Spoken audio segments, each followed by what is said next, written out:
Hey guys, welcome back.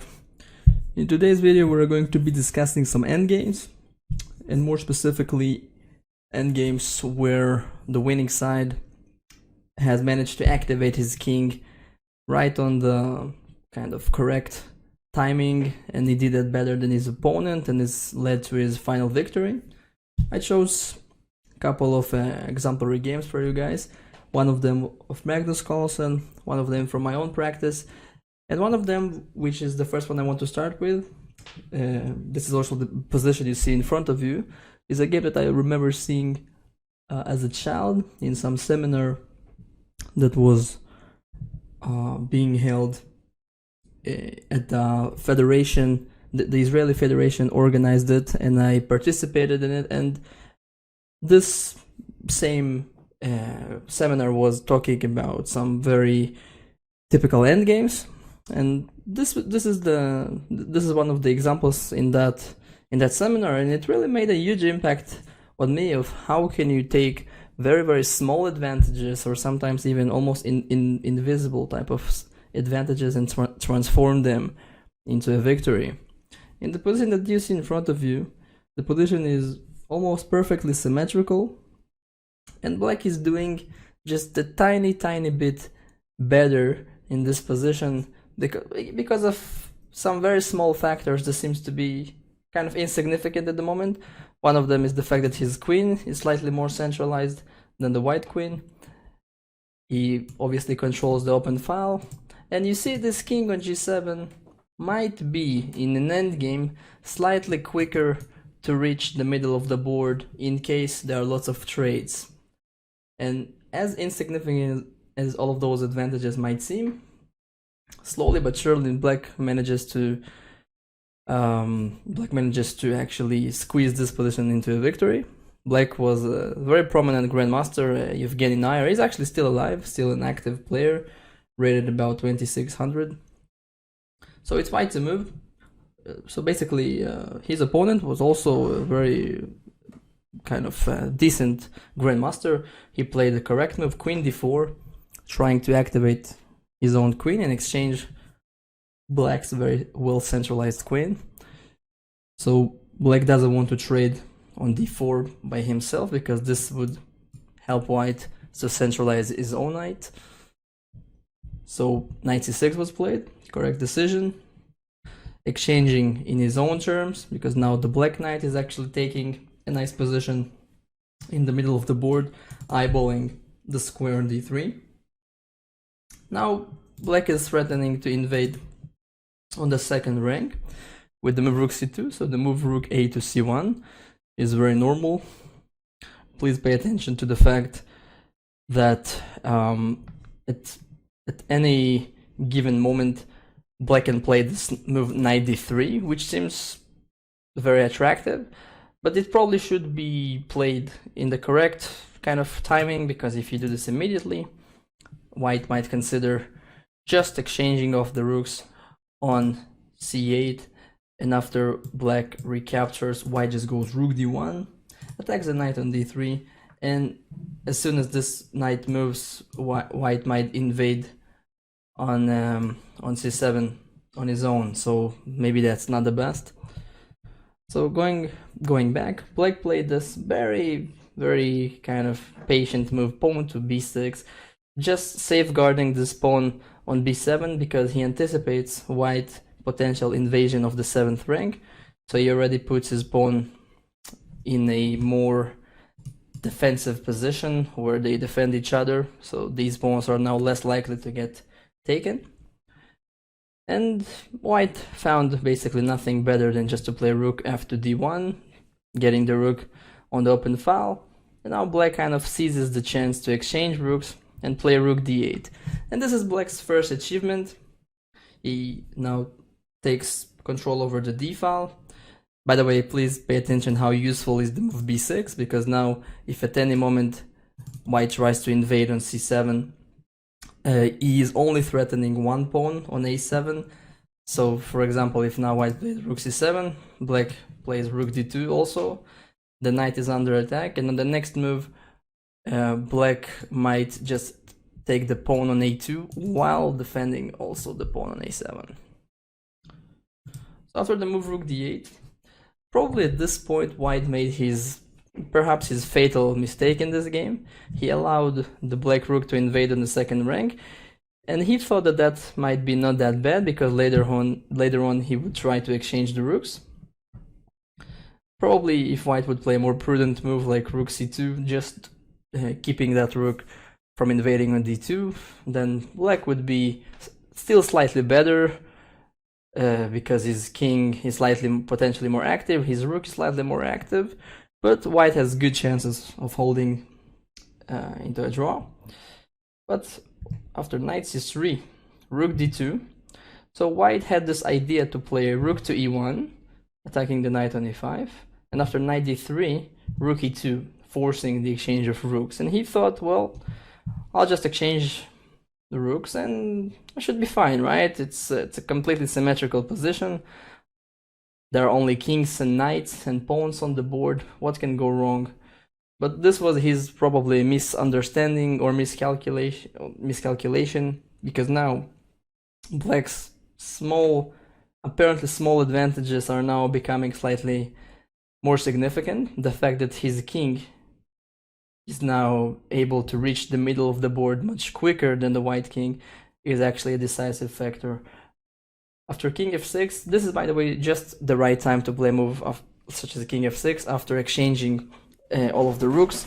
A good principle to keep in mind is that it's always a good timing to start bringing your king towards the center once there are like very few pieces on the board.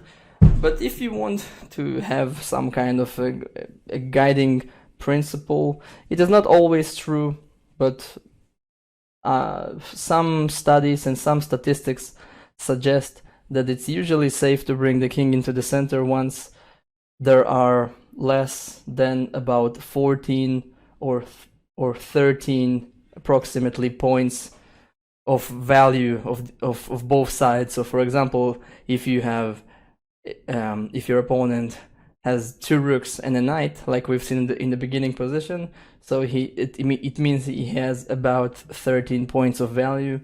It means that it may be safe to bring your king into the center, but perhaps a little bit early. So after exchanging both of the rooks, now it's completely safe. So after king f6, knight c3, you see the black king has nothing that basically can stop him from just invading with his king on d4. Eventually he might go all the way and take those queenside pawns on b3 and a2. And white really didn't manage to pull up too much resistance. You see, for his king is much more difficult to reach the middle of the board, as he cannot go to f2, and if he ever plays the move king e2, like he did eventually, then there is this little tactic with knight f4 check. So after a6, not allowing the white knight to invade on b5, king e2, knight f4 check, king d2, knight takes g2. Black went on to win this endgame. He already has a pawn up, his king is very active, those pawns on f3 and h2 are badly weakened, and it should be fairly easy from this moment. So this was the first example. You see black really taking those very, very small advantages and slowly converting them into a very convincing victory, thanks to his more active king, and the king which was kind of closer to the middle of the board, or you can say his king position was easier to activate. Second example, I think in some ways I got inspired by this game. So this position you see in front of you, let me actually try to flip the board. Maybe it would be more convenient to see it this way. So it's black to move. We are joining the game after white's 25th move, pawn to a3. The position is what we call equal, but black is more equal. What does this mean is that objectively the position is equal, but one side has the slightly more pleasant game, or maybe slightly more easy game, slightly more there are basically, he has some chances while the opponent doesn't have chances, even though objectively the position is about even. Now The position is almost symmetrical, but there are basically two factors here that make the position just a little bit imbalanced. The fact that black has a bishop versus white's knight. The bishop should be slightly more significant in this type of position, where the game is really being played on two fronts and you have pawns on both sides. The bishop should be slightly superior. And the fact that this pawn on d5, it's still not... from one hand, it's a pass pawn, but at the moment it's not so clear if it's really a liability or a strong pawn, because it's not so clear whether white can defend it or not. So I also thought that very likely this endgame would be drawn, but I tried to push as much as I could. So I started with the move king f7.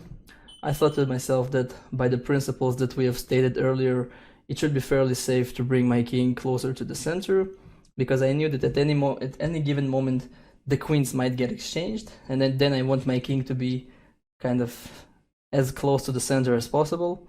So if, for example, white offers the exchange of queens with queen e2, now I might consider exchanging, and you see my king is much quicker to reach the middle of the board than the white king, because of that anticipation, that preparatory king f7 move. So white played queen h4, just attacking my pawn on h7. I played queen e3 check, and queen e5 check. So basically I won a small tempo there, activating my my queen into a slightly more centralized square. My pawn on h7 is still under attack, so h6 is pretty much forced. Queen to c4 was played, aiming at some discovered attacks with d6. I played the move f5. The main point of this move is to first of all give my king a square on f6 in case I'm getting checked, and also to control that square on e4, so there wouldn't be any kind of funny stuff with knight e4. Also in the long run, it's nice to activate this 3 versus 2 majority that black has on the king side of the board. So white played this move d6 check, which I was kind of happy to see, because now the pawn is really weak on d6, and I can slowly kind of target it as a weakness. I played king to f8, since if I play king f6, I might run into some tactical issues involving the move knight d5, which I probably wanted to avoid. And white played this very attractive looking move, queen to c7, but this was exactly what I wanted to happen, because now it gives me an opportunity to exchange queens with queen c5 check. White is forced to take.